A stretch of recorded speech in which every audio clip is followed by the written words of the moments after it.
श्री स्वामी समर्थ. आपल्यांपैकी काहींना माहीत असेल की कोहळा बांधण्याची पद्धत जुनी आहे आणि त्याचे महत्त्व आपल्या घराचे रक्षण करण्यासाठी मानले जाते. कोहळा घराच्या मुख्य दरवाजावर बांधला जातो, ज्यामुळे घराला दुष्ट शक्तींपासून संरक्षण मिळते आणि कोणाच्याही वाईट नजरेपासून घर सुरक्षित राहते.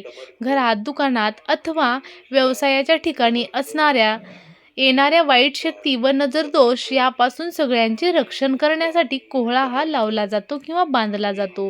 कोहळा बांधल्याने घरातील लोकांना दीर्घायुष्य लाभते आणि आरोग्य लाभते असा विश्वास आहे.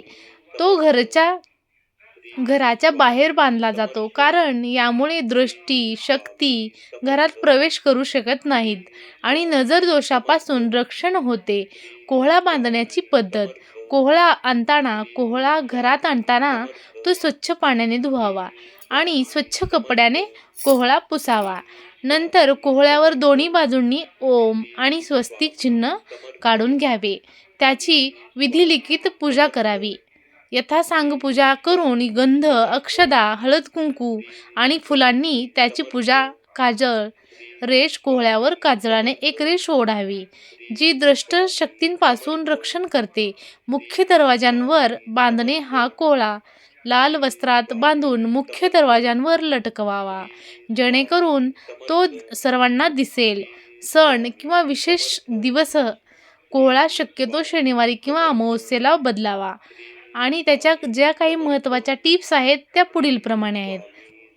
कोहळा सूर्यास्तानंतरच बांधावा. जर लाल वस्त्रात बांधलेला कोहळा लवकर खराब झाला असेल तर ते दुष्ट शक्तींच्या नष्ट होण्याचे चिन्ह मानले जाते.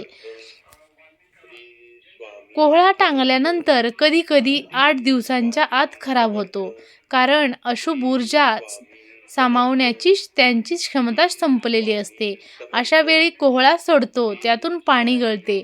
असे ज्या वेळी होते तेव्हा कोहळा काढून कचऱ्यात टाकून द्यावा, अन्यथा नकारात्मक ऊर्जा वाढत जाते व त्यामुळे आपल्याला सकारात्मक परिणाम मिळत नाहीत. मग नंतर काय करावे? पुन्हा एकदा नवीन कोहळा आणून लावावा. कदाचित सुरुवातीला लवकर कोहळा खराब होतो. जर अशुभ ऊर्जा जास्तीत जास्त साठलेली असेल तर हा कोहळा लवकर खराब होतो. नंतर तो 1 वर्षभर किंवा त्यापेक्षा जास्त काळ टिकतो. तरी पण जर सोमवती किंवा शनी अमावस्येच्या दिवशी सकाळी दिवाळी अमावस्या यावेळी कोहळा खराब झाला नाही तरीही बदलावा, जेणेकरून एरवी जर कोहळा खराब झाला असेल तर त्या पुढील शनिवारी लावावा व एरवी लावताना सुद्धा शनिवारीच लावावा. नेहमीच सूर्यास्त झाल्यानंतर हा उपाय केलाच पाहिजे. यामुळे तुमचे सकारात्मक परिणाम आपल्याला भेटतात. आपल्या घरामध्ये सकारात्मक ऊर्जेचा संचार होतो व पूर्णपणे नकारात्मक ऊर्जा ही नष्ट होऊन जाते.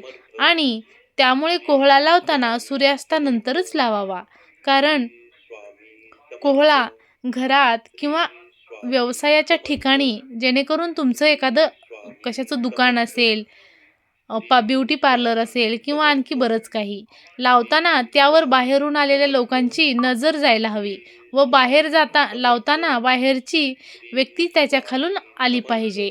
कोहळा टांगल्याने घरात नकारात्मक शक्ती राहत नाही. तसेच बाहेरून येणारी व्यक्ती जर आपल्याशी खूप चांगले बोलत असेल, पण मनात आपल्याबद्दल जर काही ईर्ष्या बाळगून असेल, जर ते मनातले भाव बदलतात व त्याचा परिणाम घरातील व्यक्तीवर होतो. घरामध्ये नकारात्मक ऊर्जा वाढली असेल तर कोहळा जरूर बांधावा.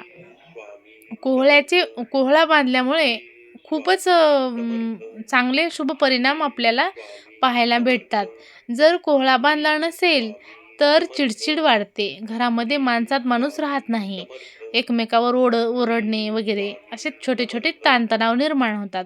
व्यवसायात अडचणी येतात, प्रगती होत नाही. तसेच बाहेरची बाधा लवकर परिणाम करते. त्यामुळे घरामध्ये सुख समृद्धी प्राप्त करण्यासाठी एक कोहळा जरूर बांधावा. यामुळे घराची, मुलांची व पतीची प्रगती होत असते.